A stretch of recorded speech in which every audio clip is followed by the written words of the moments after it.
শিক্ষককে শিক্ষকের হক দিয়ে দাও, ছাত্রকে ছাত্রের হক দিয়ে দাও। এটার নাম ইসলাম, এটার নাম ইসলামের সামনে নীতি।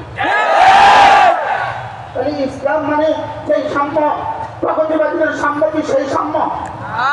প্রগতিবাদীদের সাম্য কি সেই সাম্য? এটা সম্ভব হবে কেন? এটা সম্ভব হবে কেন?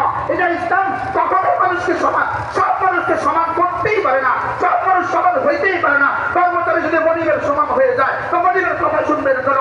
মনিব যদি কর্মচারী হয়ে যায় তো ফ্যাক্টরি চালাবে কে? অতএব এটা কমিউনিজমের সাম্য, এবার লেনিনের কাল মার্ক্সের সাম্য, লেনিনের কাল মার্ক্সের সাম্য এদেশে হইতে পারে না। লেনিনের কাল মার্ক্সের সাম্য এদেশে হইতে পারে না, তথাকথিত প্রগতিবাদীদের সাম্য এদেশে হইতে পারে না। ইসলাম চিরশান্তির ধর্ম। অতএব প্রাইমারি স্কুলে ইসলাম নিশ্চিত করো, হাই স্কুলে ইসলাম নিশ্চিত করো, কলেজে ইসলাম নিশ্চিত করো, ইউনিভার্সিটি ইসলাম নিশ্চিত করো, প্রতিটা নিয়োগ পরীক্ষা ইসলাম নিশ্চিত করো, পুলিশ প্রশাসনে ইসলাম নিশ্চিত করো, আর্মি প্রশাসনে ইসলাম নিশ্চিত করো, সিভিল প্রশাসনে ইসলাম নিশ্চিত করো, তবে এদেশে শান্তি, এদেশে সৌহার্দ্য হতে পারে। এজন্য ফাতাহ শাহ ফিরআউনকে রব্বে কারীম মুসা আলাইহিস সালাম প্রস্তাব করেছেন, তুমি কি হেদায়েতের উপর উঠতে চাও?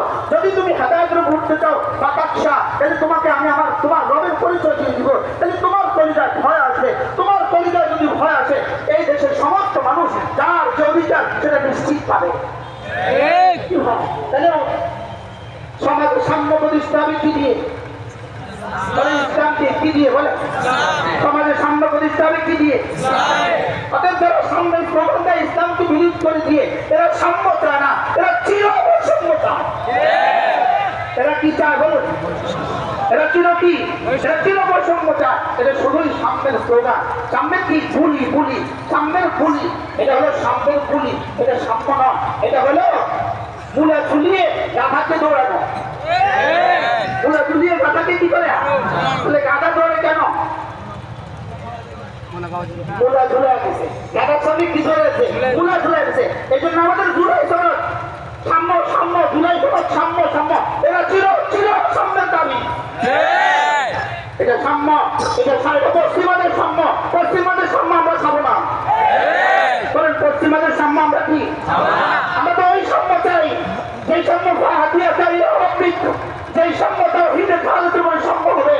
আমরা ওই সাম্য চাই যেই সাম্য মদিনার প্রতিমা হযরত মুহাম্মদ রাসূলুল্লাহ সাল্লাল্লাহু আলাইহি ওয়াসাল্লাম মদিনার প্রতিমায় যে সাম্য প্রয়োগ করেছেন আমরা সেই সাম্য চাই। এই সাম্যের জন্য আমি কি তোমার রবের রাস্তা দেখাবো না? আমি কি তোমার রবের পরিচয় তোমার কাছে দিব না?